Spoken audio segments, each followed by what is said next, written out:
Welcome to Dreamful Podcast, bedtime stories for slumber. I would like to start off this episode by thanking our newest Patreon supporters, Gabriela Diaz, Marina Theoharis, and Darren. Thank you all so much, and I hope you have the sweetest of dreams.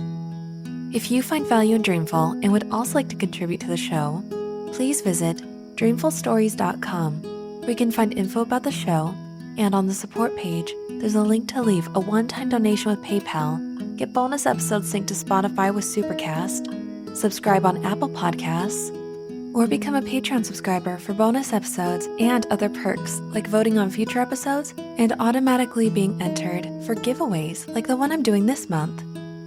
For Halloween, I'm giving away one of my favorite books, Ghostly Tales. It's filled with spine-chilling stories of the Victorian age. To enter the giveaway, simply go to Dreamful Podcast's Instagram page, Facebook page, or Patreon and comment to be entered. I will announce the winner Friday, October 14th, 2022. And now a word from our sponsor, BetterHelp.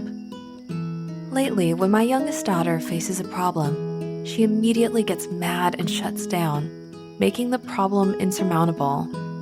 I used to be frustrated by this until I realized she learned it from me. There was a time where I too would shut down and in doing so, not be able to solve my problems or honestly make them worse. There's no better feeling than when an issue is resolved and a therapist can help you become a better problem solver, making it easier to accomplish goals and stress less about the problems life may throw your way. If you are thinking of giving therapy a try, BetterHelp is a great option. It's convenient, accessible, affordable, and entirely online. When you want to be a better problem solver, therapy can get you there. Visit betterhelp.com/dreamful today to get 10% off your first month. That's betterhelp.com/dreamful. In the coming months, I will take one episode to tell adaptations of William Shakespeare's most famous works. This is the second of the Bard series, Macbeth. So, snuggle up in your blankets and have sweet dreams.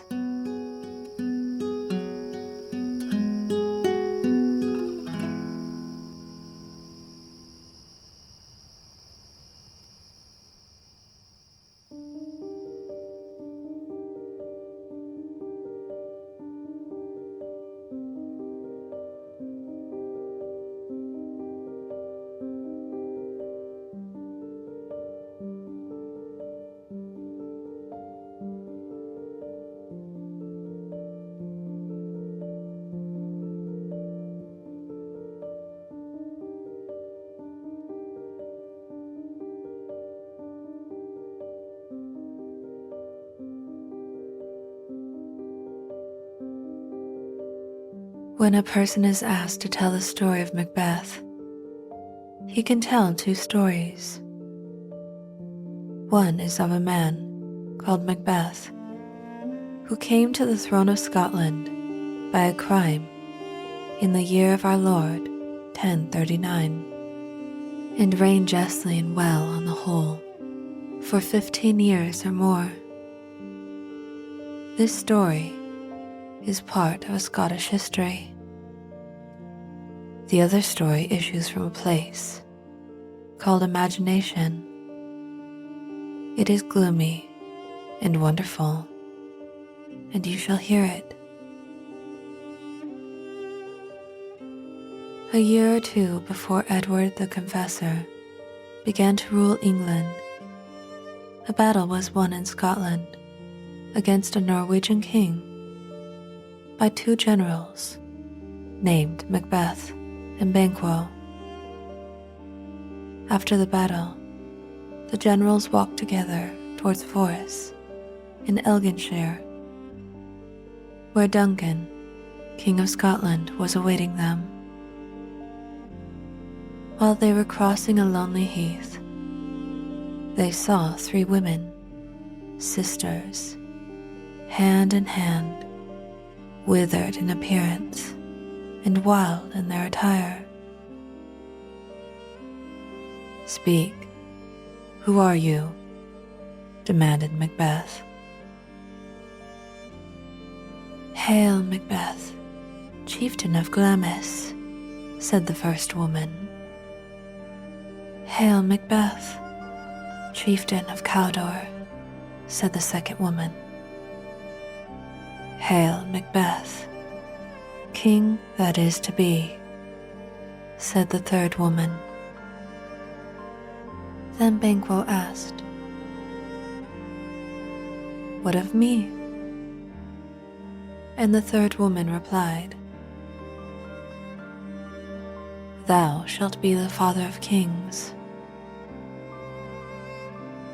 "Tell me more," said Macbeth. "By my father's death I am chieftain of Glamis, but the chieftain of Cawdor lives, and the king lives, and his children live. Speak, I charge you." The women replied, only by vanishing, as though suddenly mixed with the air. Banquo and Macbeth knew then that they had been addressed by witches, and were discussing their prophecies when two nobles approached. One of them thanked Macbeth in the king's name for his military services, and the other said, "He bade me call you chieftain of Cawdor." Macbeth then learned that the man who had yesterday borne that title was to die for treason, and he could not help thinking, "The third witch called me king that is to be." "Banquo," he said, "you see that the witches spoke truth concerning me. Do you not believe, therefore, that your child and grandchild will be kings?" Banquo frowned. Duncan had two sons, Malcolm and Donalbain, and he deemed it disloyal to hope that his son Fleance should rule Scotland.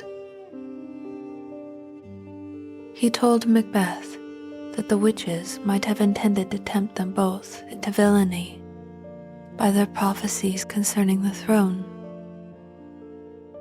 Macbeth, however, thought the prophecy that he should be king too pleasant to keep to himself, and he mentioned it to his wife in a letter.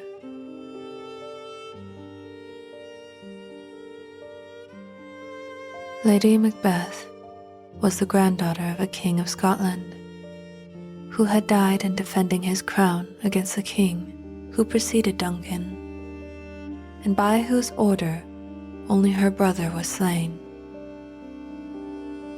To her, Duncan was a reminder of bitter wrongs. Her husband had royal blood in his veins, and when she read his letter, she was determined that he should be king. When a messenger arrived to inform her that Duncan would pass the night in Macbeth's castle, she nerved herself for a very base action. She told Macbeth, almost as soon as she saw him, that Duncan must spend a sunless morrow.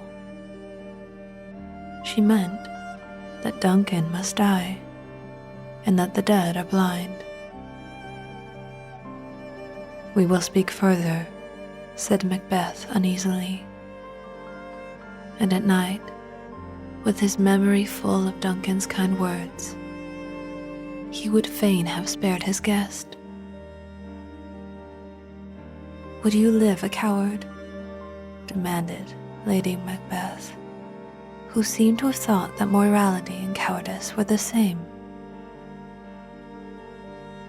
"I dare do all that may become a man," replied Macbeth.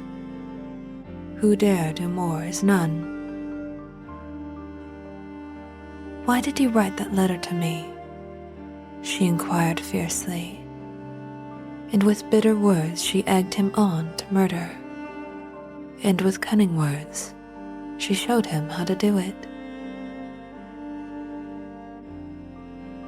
After supper, Duncan went to bed, and 2 grooms were placed on guard at his bedroom door. Lady Macbeth caused them to drink wine till they were stupefied. She then took their daggers and would have killed the king herself if his sleeping face had not looked like her father's.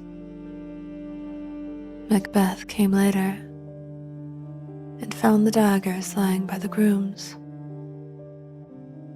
And soon with red hands he appeared before his wife, saying, "Methought I heard a voice cry, 'Sleep no more. Macbeth destroys the sleeping.' 'Wash your hands,' said she. 'Why did you not leave the daggers by the grooms? Take them back and smear the grooms with blood.' 'I dare not,' said Macbeth. His wife dared, and she returned to him with hands red as his own, but a heart less white. She proudly told him, for she scorned his fear. The murderers heard a knocking, and Macbeth wished it was a knocking which could wake the dead. It was the knocking of Macduff, the chieftain of Fife, who had been told by Duncan to visit him early. Macbeth went to him and showed him the door of the king's room. Macduff entered and came out again crying, "Oh, horror, horror!"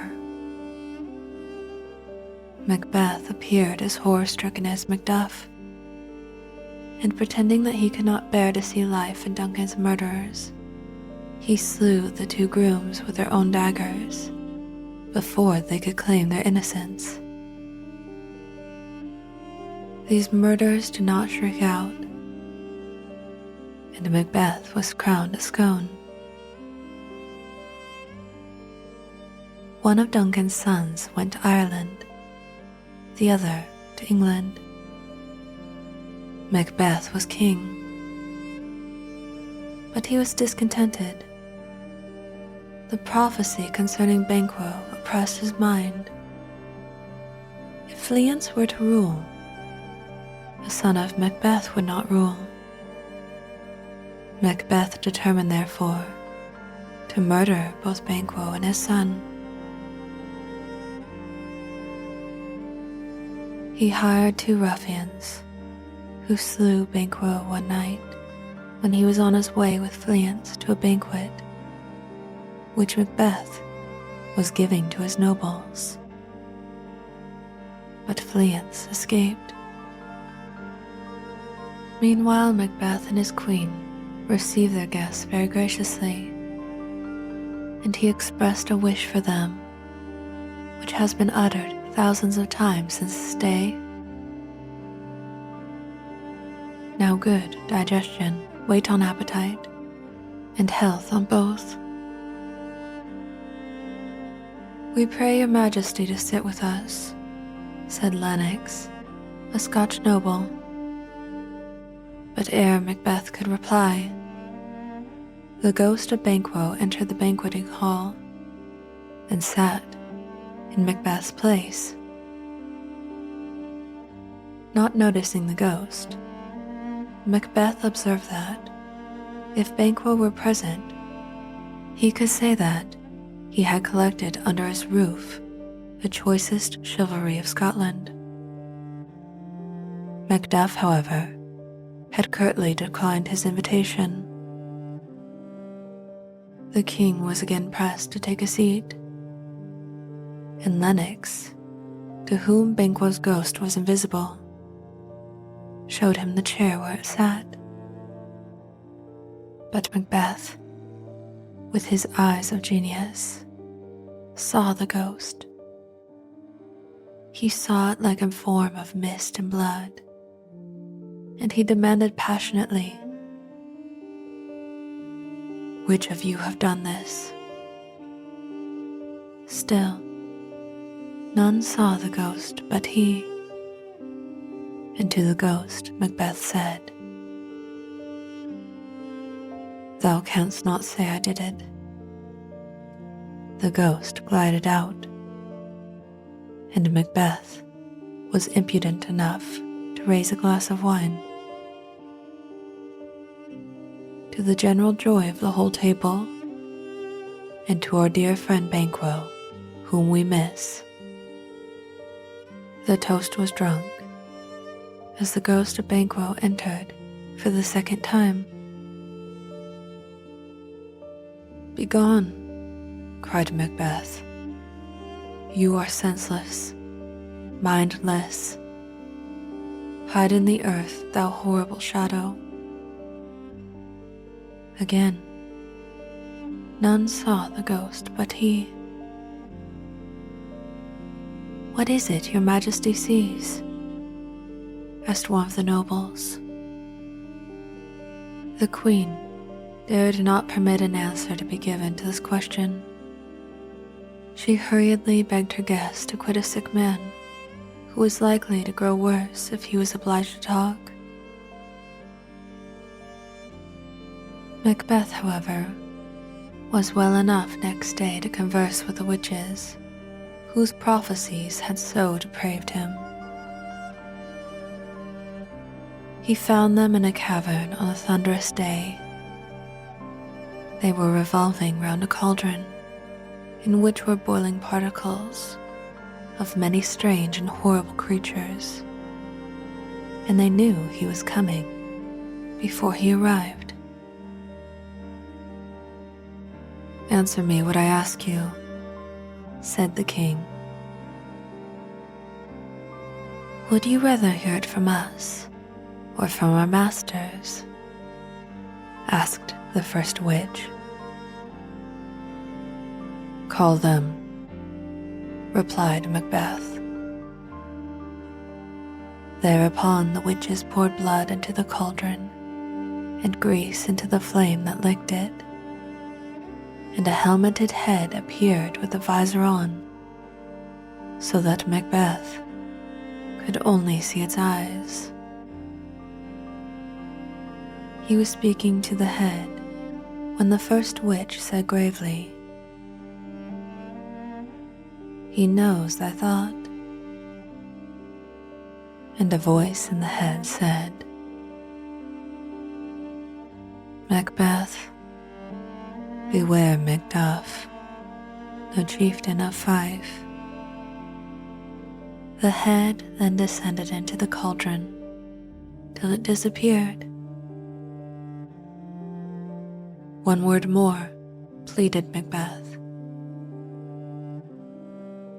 "He will not be commanded," said the first witch. And then a crowned child ascended from the cauldron, bearing a tree in his hand. The child said, "Macbeth shall be unconquerable till the wood of Burnham climbs Dunsinane Hill." "That will never be," said Macbeth, and he asked to be told if Banquo's descendants would ever rule Scotland. The cauldron sank into the earth. Music was heard, and a procession of phantom kings filed past Macbeth. Behind them was Banquo's ghost. In each king, Macbeth saw a likeness to Banquo, and he counted 8 kings. Then he was suddenly left alone.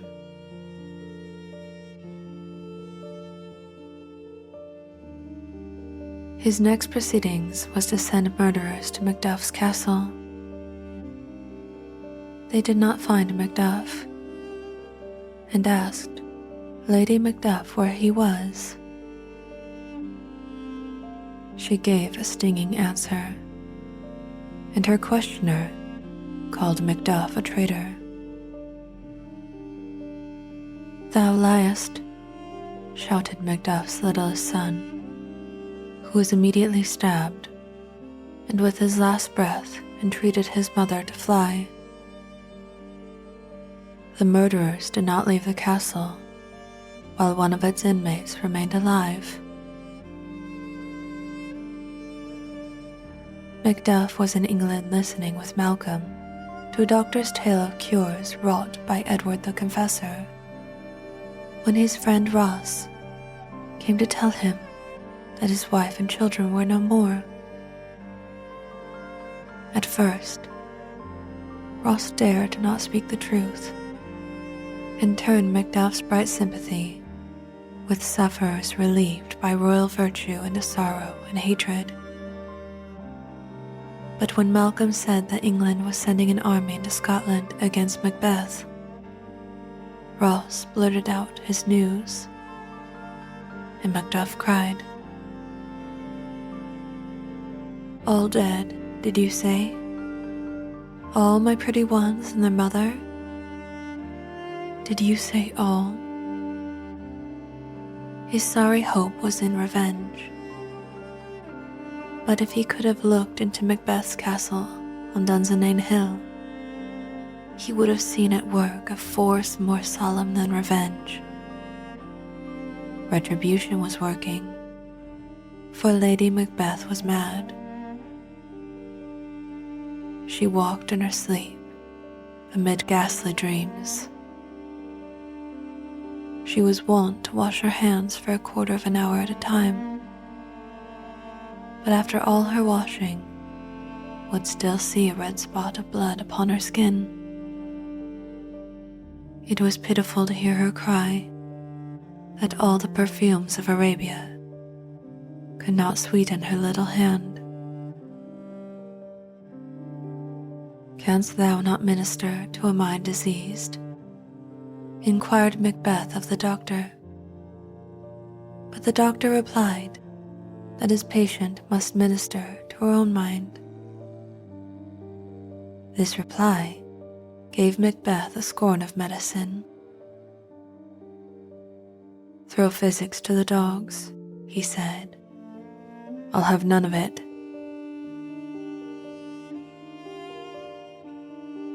One day, he heard a sound of women crying. An officer approached him and said, "The Queen, Your Majesty, is dead." "Out, brief candle," muttered Macbeth, meaning that life was like a candle, at the mercy of a puff of air. He did not weep. He was too familiar with death. Presently, a messenger told him that he saw Birnam Wood on the march. Macbeth called him a liar and a slave, and threatened to hang him if he had made a mistake. "If you are right, you can hang me," he said.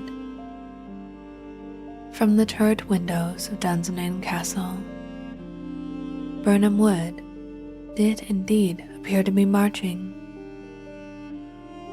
Every soldier of the English army held aloft a bough, which he had cut from a tree in that wood, and like human trees, they climbed Dunsinane Hill. Macbeth had still his courage. He went to battle to conquer or die, and the first thing he did was to kill the English general's son in single combat. Macbeth then felt that no man could fight him and live, and when Macduff came to him blazing for revenge, Macbeth said to him, "Go back. I have spilled too much of your blood already. My voice is in your sword," replied Macduff, and hacked at him and bade him yield.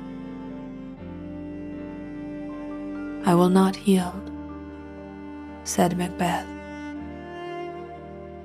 But his last hour had struck. He fell. Macbeth's men were in retreat, but Macduff came before Malcolm, holding a king's head by the hair. "Hail, King," he said, and the new king looked at the old. So Malcolm reigned after Macbeth, but in years that came afterwards, the descendants of Banquo were kings.